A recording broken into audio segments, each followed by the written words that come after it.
भाई लोग हम तो पहुंच गए घर, जनाजा भी पढ़ लिया, भीग गए थे, कपड़े भी चेंज कर लिए, सारा कुछ कर लिया। लेकिन एक दफ़ा अपने आप को उस जगह पे रख के सोचो कि अगर आप एक बाप की हैसियत रखते हैं, एक माँ की हैसियत रखते हैं, तो अपनी जवान बेटी को अपने हाथों से कब्र में उतारना, इससे बड़ा इल्ज़ाम मेरे हिसाब से दुनिया में कोई नहीं हो सकता।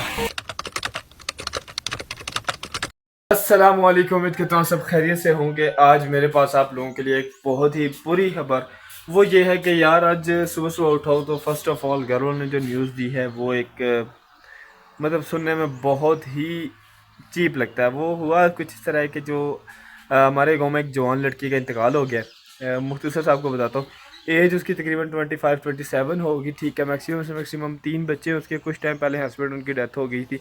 तो मतलब 3 बच्चे और वालदेन अपनी जवान बेटी को कब्र में ख़ुद दफनाएंगे, तो ये एक पूरे गांव के लिए शोक का टाइम था।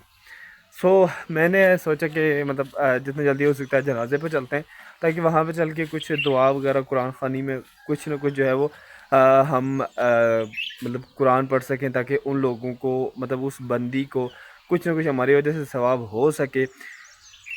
तो फ़िलहाल के लिए जो है वो अभी मैंने कपड़े वगैरह प्रेस किए हैं। घर वाले कह रहे थे कि नीचे आओ, हमें जो है वो लकड़ियाँ चाहिए, थोड़ी सी लकड़ियाँ हमें काट के देके जाओ।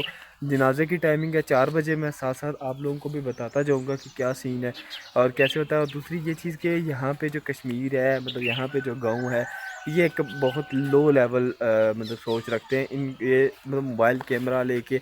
और दूसरा ऐसे टाइम पे किसी की वीडियो बनाना बहुत ही मुश्किल है स्पेशली, ठीक है। बाकी नीचे आया था तो नीचे जो है वो घर वालों ने आज जो है लकड़ियाँ रखी हुई थी कि भाई ये काटो, ठीक है। काटने के बाद हमें जो है वो नाश्ता मिलना है फ़िलहाल के लिए। ये देखो भाई ये है। बाकी इंशाल्लाह कपड़े वगैरह प्रेस किए हैं, अभी जो है वो कपड़े पहनते हैं और निकलते हैं, क्योंकि जनाजे का टाइम होने वाला है। तो हमें जनाजे पर भी पहुंचना है, सो दैट से पहले अपना ये काम ख़त्म कर लेते हैं। यहाँ पर भी कुछ लकड़ियाँ हैं, ठीक है। ये वो लकड़ियाँ हैं जो हमने स्टोर करके रखी हुई थी, ठीक है। मतलब सर्दियों में काम आती हैं, या इनके जब भी अभी ऐसा कभी टाइम आता है ना जब बारिश हो जाती है, तो तब ये वाली लकड़ियाँ जो है वो हम इस्तेमाल करते हैं, ठीक है।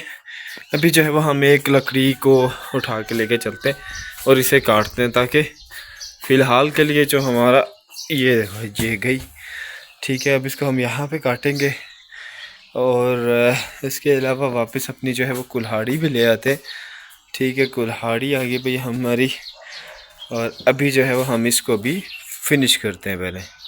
अभी का जो सीन है वो ये है कि भाई मैं कपड़े वगैरह पहन के निकल आया था, क्योंकि पेंट शर्ट पहन के जनाजे पे जाना अच्छी बात नहीं है। तो मैं निकल आया था, रास्ते में आप लोगों को एक चीज़ दिखाता हूँ। ये देखो, ये जो नीचे आपको वो एंड पे घर नज़र आ रहे हैं ना, ठीक है, वहाँ पे वो एंड पे नीचे झाड़ियों में, ठीक है। इस घर पे है आज जो है वो मैयत हुई है, और यहाँ पे उसकी जो है वो कब्र बनाई जाएगी, ठीक है।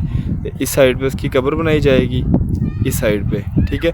तो मतलब एक बहुत ही जो है वो दिल दहला देने वाली खबर है, जो कि हमें सुबह सुनने को मिली है। देख सकते हैं आप, आज तमाम शॉप्स बंद हैं, हर चीज़ बंद है। तो फ़िलहाल के लिए जो है अभी का जो टाइम है वो है इस टाइम 1 बज के कोई लगभग 10-15 मिनट, ठीक है। अब सीन ये है कि जनाजा जो है वो 4:30 बजे का रखा गया है, क्योंकि जनाजे की टाइमिंग तो है मतलब इस तरह जाना मुनासिब नहीं है मेरा उनके घर। तो मैं ये चाह रहा हूँ कि मैं डायरेक्ट जनाजे में शिरकत करूँ, ठीक है। और जनाजे के बाद जो है मैं मतलब वापस कब्रिस्तान जाऊँ और दफना के घर चला जाऊँ। अभी फ़िलहाल का सीन कुछ इस तरह है कि भाई बारिश बहुत ज़्यादा लगी हुई है, ठीक है। ये देख सकते हो आप लोग, अभी भी कंटिन्यूसली बारिश हो रही है, लेकिन टाइम था जनाजे का, तो अब देखने ये जा रहे हैं कि वहाँ पे क्या बनता है। और लेट्स सी कि इतनी बारिश में हम लोग जनाजा पढ़ पाएंगे या नहीं, या मतलब कहीं ना कहीं अरेंज करना पड़ेगा। जनाजा जो है वो शुरू हो चुका है, यहाँ पे लोग इकट्ठे होना शुरू हो चुके हैं। अभी बारिश ने थोड़ा सा स्टे किया है, तो फाइनली जनाजे का हमें टाइम मिल चुका है। अभी जो है जनाजे का टाइम यहाँ पे शुरू हो चुका था, लेकिन उससे पहले हुआ कुछ इस तरह है कि भाई बारिश बहुत ज़्यादा स्टार्ट हो गई है। जैसे कि आप लोग देख सकते हो, सारे बंदे यहाँ से जा रहे हैं मस्जिद में।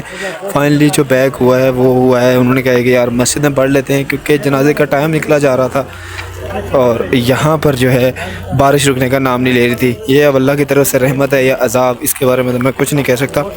अभी जो है जनाजा हमने पढ़ लिया है मस्जिद के अंदर, और अभी जो है फ़िलहाल के लिए बारिश बहुत तेज़ है। जिनके पास छतरियाँ हैं वो तो चले गए हैं, लेकिन अभी जनाजा दफनाना है, सबसे बड़ी प्रॉब्लम यहाँ पे आती है। तो मैं तो इसको अल्लाह का अज़ाब कहूँगा। अब आप अपने माइंड में क्या समझते हो इस चीज़ को कि जनाजे के टाइम पे पूरा दिन धूप थी, लेकिन जनाजे के टाइम पे इस कदर बारिश, इस कदर तूफ़ानी बारिश थी जिसके माइंड में भी नहीं था, और इंटरनेट पे भी शो हो रहा था कि आज बारिश नहीं, आज धूप है। भाई लोग, हम तो पहुँच गए घर, जनाजा भी पढ़ लिया, भीग गए थे, कपड़े भी चेंज कर लिए, सारा कुछ कर लिया।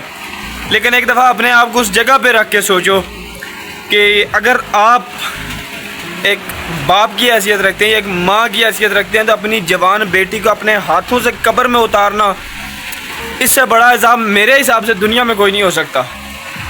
सिर्फ कोशिश किया करो कि यार अपनी वजह से किसी दूसरे को तकलीफ़ ना हो। ज़िंदगी 4 दिन की है, नहीं पता कब कहाँ पे साथ छोड़ जाए, इसलिए अपनी तरफ से ये कोशिश किया करो। मैं एक भाई, एक छोटा बेटा होने की हैसियत से आपको ये सलाह दे रहा हूँ कि जो चीज़ मैंने आज अपनी आंखों से देखी है ना, उसका बाप रो नहीं रहा था, ठीक है, उसका बाप बिल्कुल खामोश था, और लेकिन उसके जहन में जो चीज़ें चल रही थी ना, वो मेरे ख्याल से मेरी आने वाली और आपकी आने वाली 7 पुश्तें नहीं समझ सकती। क्योंकि एक औलाद को दफनाने का दुख एक बाप के अलावा और एक माँ के अलावा, और ख़ासकर जवानी के अंदर दफनाने का दुख कोई नहीं समझ सकता।